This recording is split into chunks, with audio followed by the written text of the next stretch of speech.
Semangat pagi semuanya. Kita akan melanjutkan pelajaran video yang kedua untuk bab 4 Fisika Dasar 1 yang berjudul Dinamika Gerak.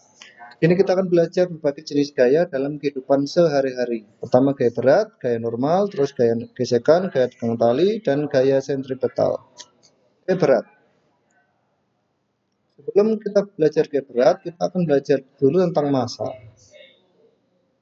Massa adalah ukuran gaya materi yang dikandung benda, merupakan besaran skalar, tidak punya arah, dan kemudian besarnya tidak bergantung kecepatan gravitasi yang dialami benda. Ini pada kasus kelajuan benda jauh lebih kecil daripada kelajuan cahaya. Berat.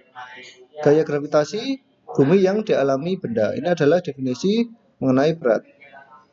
Merupakan besaran vektor, arahnya menuju pusat bumi, kemudian besarnya bergantung percepatan gravitasi yang dialami benda, dan memiliki hubungan dengan massa, yaitu bahwa berat adalah perkalian antara massa dengan percepatan gravitasi di tempat benda tersebut berada.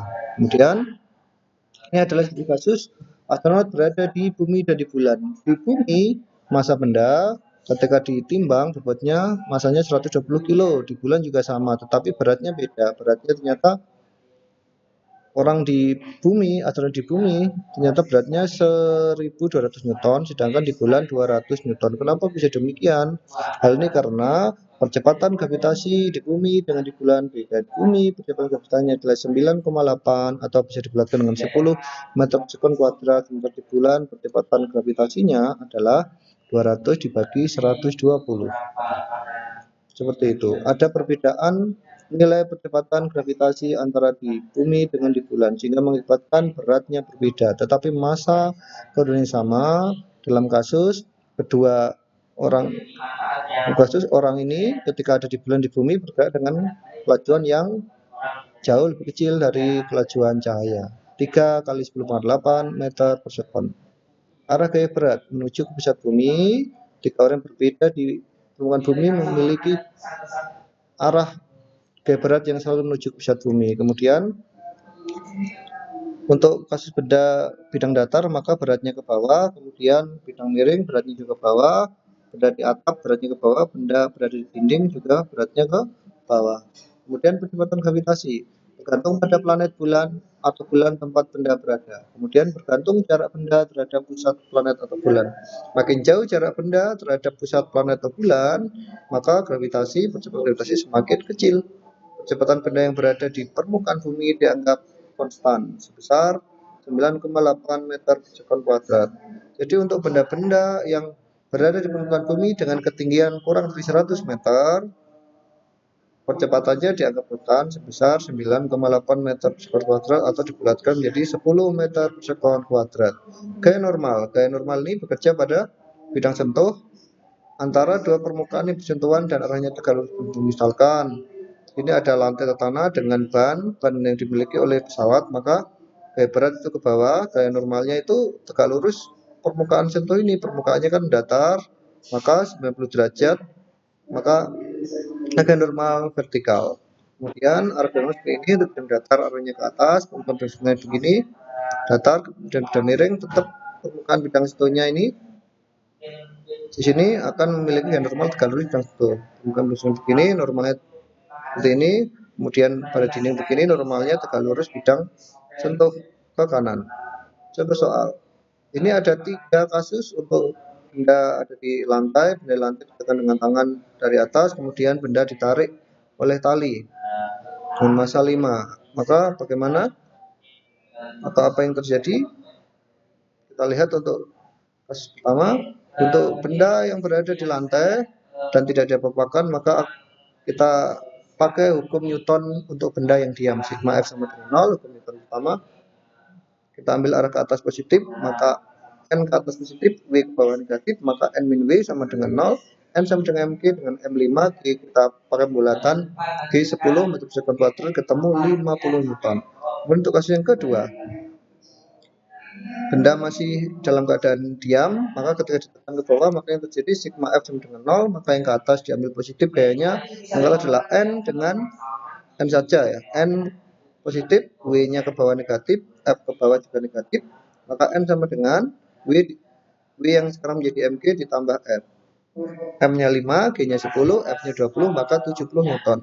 Kemudian untuk pasien ketiga kalau ditarik dengan tali, ada gaya N ke atas, W ke bawah, dan gaya tali juga ke atas. Maka yang ke atas positif N dan W, yang negatif, yang ke bawah negatif yaitu W. Maka N sama dengan W dikurangi F. W-nya adalah 5 dikali 10, kemudian F-nya adalah 10 Newton. Maka kita dapatkan 40 Newton. Kemudian gaya gesekan muncul jika permukaan dua benda langsung secara fisik, arahnya berhimpit dengan permukaan bidang sentuh dan berlawanan dengan kecenderungan gerak benda. Ingat, jadi gaya gesekan itu arahnya berhimpit dengan permukaan bidang sentuh dan berlawanan dengan kecenderungan gerak benda. Gaya gesekan udara pada benda padat bergantung pada luas benda padat yang bersentuhan dengan udara. Gaya gesekan benda padat dengan benda padat, ini yang penting ya, yang kita pakai sekarang, tidak bergantung luas permukaan benda.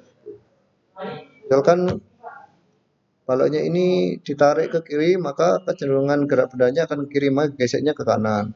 Seperti ini, benda akan cenderung bergerak ke kiri, maka geseknya ke kanan. Ditaruh seperti ini, benda akan cenderung bergerak ke bawah, sehingga geseknya ke atas, melawan gerakan benda. Ada dua jenis gaya gesek statis dan kinetis. Gaya statis adalah untuk benda yang diam. Dengan gaya gesek nilainya dari 0 sampai gaya gesek maksimum. Ingat, gaya gesek maksimumnya sebesar mu S kali N. Gaya gesek bukanlah mu S kali N, tetapi gaya gesek maksimalnya yang nilainya mu S dikali N. Kemudian benda bergerak. Benda bergerak ini memiliki satu gaya gesek, yaitu FK, gaya gesek kinetis. Nilainya koefisien gesek kinetis dikali N dengan mu K, nilainya jauh lebih kecil daripada mu S. Jauh lebih kecil daripada mu S. Itu kecil, mu K jauh lebih kecil daripada mu S. Kemudian kalau kita lihat secara grafik, maka ketika benda itu diam kemudian didorong dengan gaya yang jauh, yang semakin lama semakin besar, maka pada titik awal diam akhirnya geseknya dari 0 sampai maksimum ini adalah gaya gesek maksimum. Kemudian benda bergerak, ketika bergerak gaya geseknya langsung turun menjadi gaya gesek kinetis. Koefisien gesek kinetisnya lebih kecil dari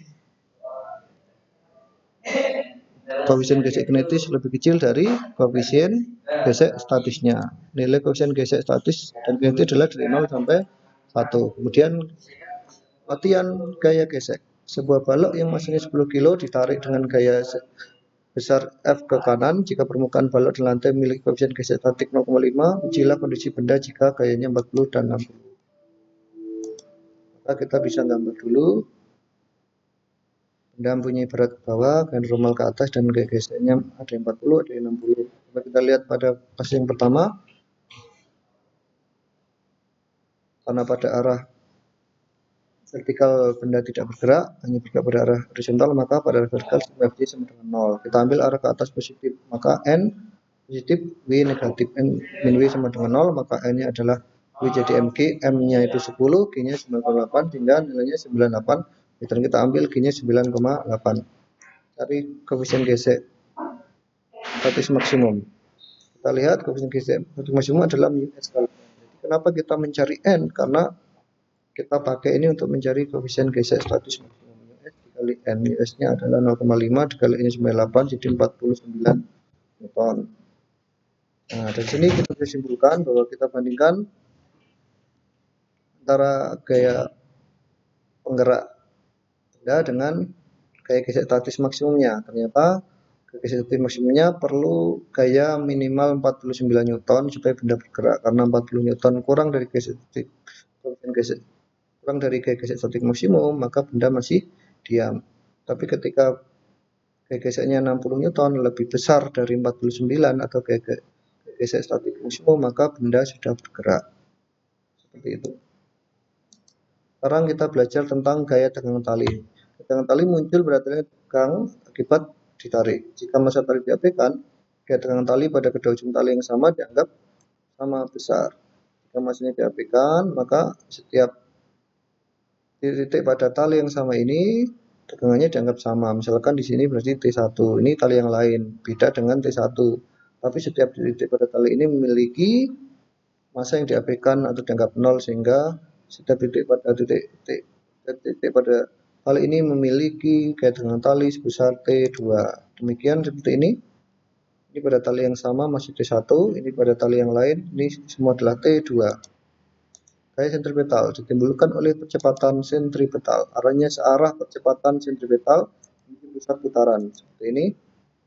Jika ini berputar, maka gaya sentripetal adalah M dikali A dengan percepatan sentripetal adalah V kuadrat per R, atau V-nya adalah omega dikali R, sehingga hasilnya adalah omega kuadrat R kuadrat dibagi R menjadi omega kuadrat dikali R. Ternyata gaya sentripetal adalah gaya tegangan tali seperti ini.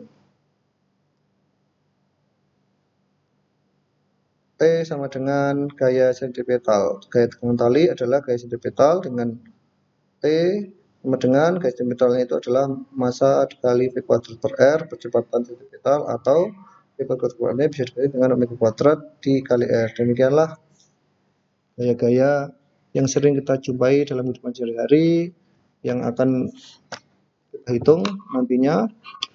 Terima kasih. Semoga bermanfaat. Kita lanjut ke materi yang ketiga. Terima kasih.